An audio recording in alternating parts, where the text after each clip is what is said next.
There was a priest that went to go to confession, and he went to confess a rather embarrassing and a rather serious sin also. And after he confessed it, though, he told his confessor how he couldn't really get past it. That is, he was so overcome by his sin that even though he just confessed it, he couldn't really get past it. And he felt that it so wounded God also. And so his confessor asked him, well, when other people come to you and confess that same sin, well, how do you treat them? And so he took him through and he said, well, I first probably start and just say how proud and happy God is that you're here and confess that.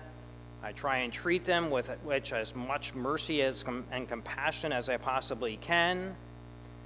And then I tell them that, yes, indeed, God forgives and forgets that sin and now has given you the grace of a new start. And so his confessor asked him, well, if you then can treat a person who confessed that sin in that way, then why wouldn't God treat you in the exact same way? The point is I think it's tempting for some of us that sometimes we think that God is more patient, more loving, and more kind to others than he is me. It is that God maybe looks more favorably on others than he does me. Or dare I even say that sometimes we might think that God may actually love others more than me. Why is that? Why do we think that sometimes we have a different God than the God that others have? Today, Mary in our gospel teaches us a very important lesson for us all. It is, as we know, the angel Gabriel came to her, right, and told her that she was to be the mother of God. And, of course, in her fear and lack of wisdom, her first answer was, how can this be? That is, this is impossible. I don't understand. I don't get it. But the angel then said to her and reminded her that nothing is impossible for God. And so if God wants you to be the mother of God, if God wants to be born into our world through a virgin, then so be it. That's who God is. God is the God of the impossible. And so there's nothing impossible for him. There's nothing beyond his power. And just as important then is Mary's response to that angel. That is, after the angel says that, then Mary simply says, let it be done to me according to your word.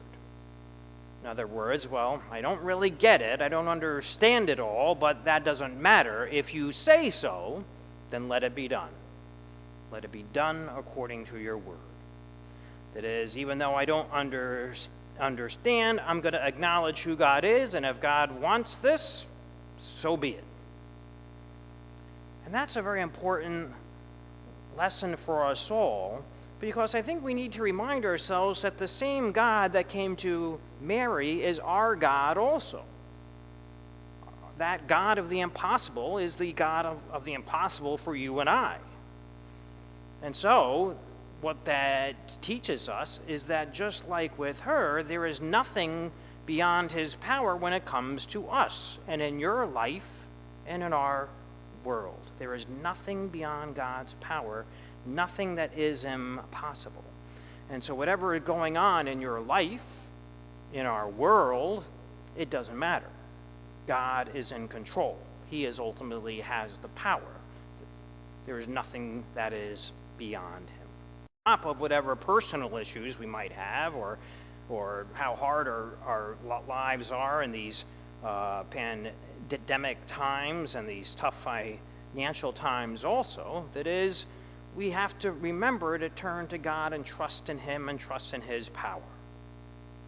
There's a sign that I have when I sit at my office desk that I purposely place right in front of me on a shelf so it catches my eyes often.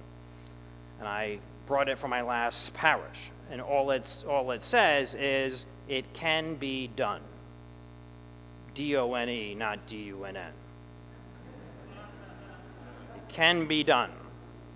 And why I place that right in my vision whenever I happen to look up is because when I'm thinking I can't do something, when I'm thinking I'm stressed out and anxious, when I'm afraid of the future, when I'm going through a particular stressful time or have something that I don't want to deal with, I just look and I say to myself, it can be done.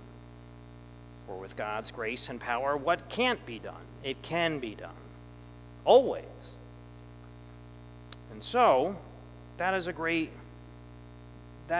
wisdom for us all. That is, if we are going through some financial hardship and we think there's no way out of it, it can be done. If our marriage is on the last leg and we feel that there's no turning back, it will never get better, it can be done. When there's a rift in our family that we think at this point will never be healed, it can be done. When we are dealing with an illness that we're just running out of strength and running out of patience, when it comes to that, either for ourselves or for someone that is dear to us, it can be done. If we think that there's no end to this pandemic and things will continue to get worse and there's no end in sight, it can be done. And if we think not only our country but the world is just going in the wrong direction in many ways, with all the unrest and countless things out there in this day and age, it can be done. Why? Because God is the God of the impossible. There is nothing beyond his power. There is nothing that he can't fix, that he can't conquer, that he can overcome. The good news is our God is not a human. He's not an angel. He's not a saint. But our God is God. And there is only one. And it is he who made the heavens, the stars, the earth, the universe, and everything in it. He is in control of everything. And so we need not fear anything. We need not be afraid of anything, because ultimately everything, you, I, and our world, is in God's hands. And so the excitement of Christmas and the excitement of Christ's coming is exactly this. It's a reminder for you and I that nothing is impossible for God.